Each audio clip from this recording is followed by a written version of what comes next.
Growing reaction to President Biden's endorsement of a bipartisan Senate scaled-back infrastructure package tied to a parallel, much larger Democratic bill with more social programs requiring only 51 votes. It's a strategy with no recent precedent and the likely opposition of Republican leader Mitch McConnell, who has successfully blocked so many Democratic priorities over the last 5 years. Will Republicans in the coalition hang together? Joining me now, Sam Stein, White House editor at Politico, Jim Messina, campaign manager for President Obama's 2012 re-election campaign, Michael Steele, former chairman of the RNC. Welcome all. So, Sam, we're 24 hours past Biden saying we have a deal, and now our Capitol Hill team's reporting the deal is already possibly in jeopardy because Republicans are not happy, even Republicans in the coalition are not happy that Democrats are insisting that these two things be tied together. And the president made it very clear yesterday that there's no deal without both being passed. Correct. This is already getting quite complicated. What we see is Republicans saying that a tying of the two legislative vehicles was not a component of the negotiations, that they never expected that the president would threaten to essentially veto the bipartisan infrastructure bill if he did not get the Democratic-only reconciliation bill. And they're already beginning to show signs that they're backing away from endorsing the very bipartisan framework that they themselves crafted.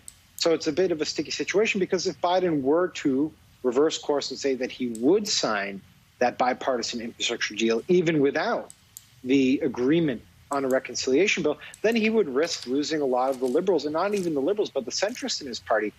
Senator Bob Casey told our reporters last night that he could not support a bipartisan infrastructure deal unless he had the human infrastructure deal too. Bob Casey is a close Biden ally, as you know, Andrea. He's hardly considered a liberal in the caucus, but if that's where he is, think about all the other lawmakers who might vote on the left if Biden were to not insist that these two vehicles be packaged. So long and short of it, it's a very difficult road ahead for the White House, which already finished a very difficult road just to get to this agreement.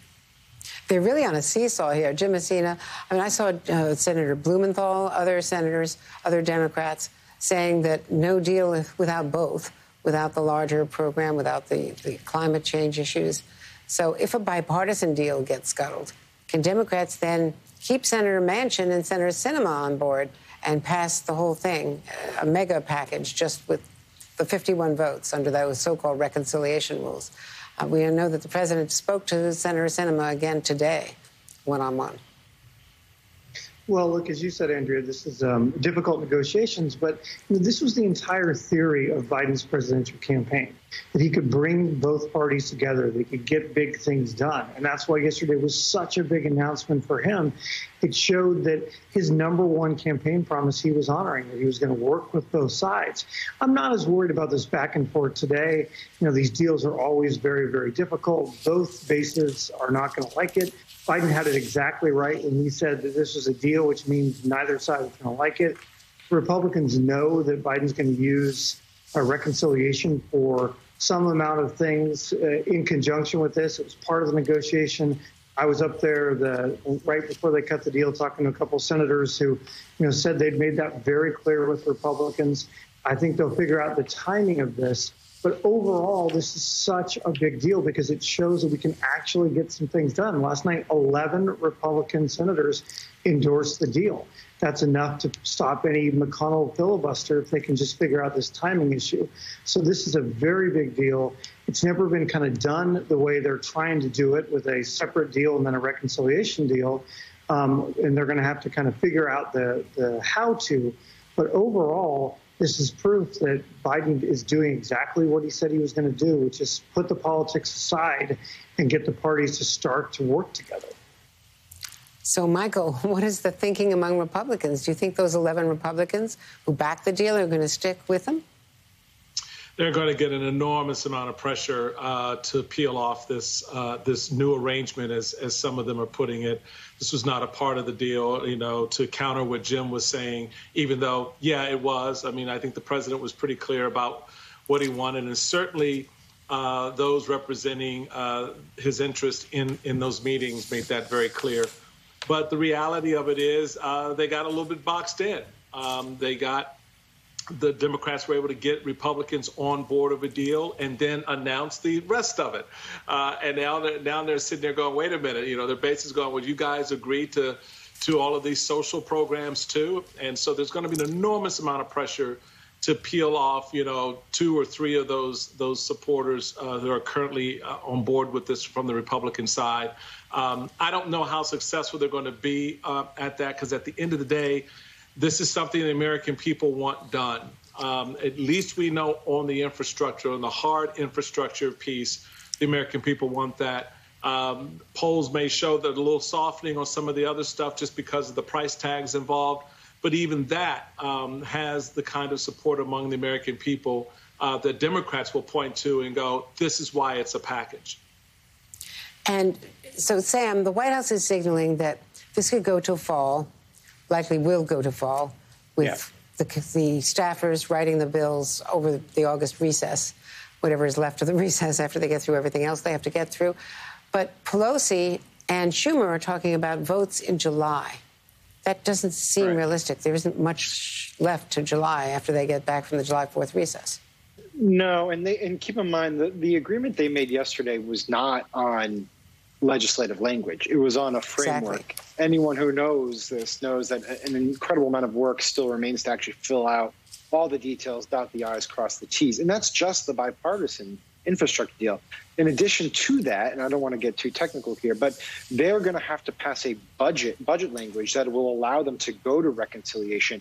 And passing that budget language is also going to be complicated because Bernie Sanders, in this case, will have to hit a top-line number that could theoretically incorporate all the money for infrastructure if needed and the social programs and sell it to his caucus. And this could be trillions of dollars. So there's so many hurdles that they still have to clear that it doesn't quite make sense to me that they're going to get anything really voted on through July. I mean, I'm expecting, and I've talked to lawmakers and White House officials about this thing's going to drag well through August, and we're looking at the fall for any sort of concrete action. They may get a few procedural votes early before then, but the real hard work is going to take weeks and months. And we understand now that there's going to be a vote next week on that select committee investigating January 6th, now that they can't do the commission. But I'm wondering, Michael Steele, what do you think of Kevin McCarthy first refusing for weeks and weeks and now finally agreeing to meet this afternoon with Officer Fanone?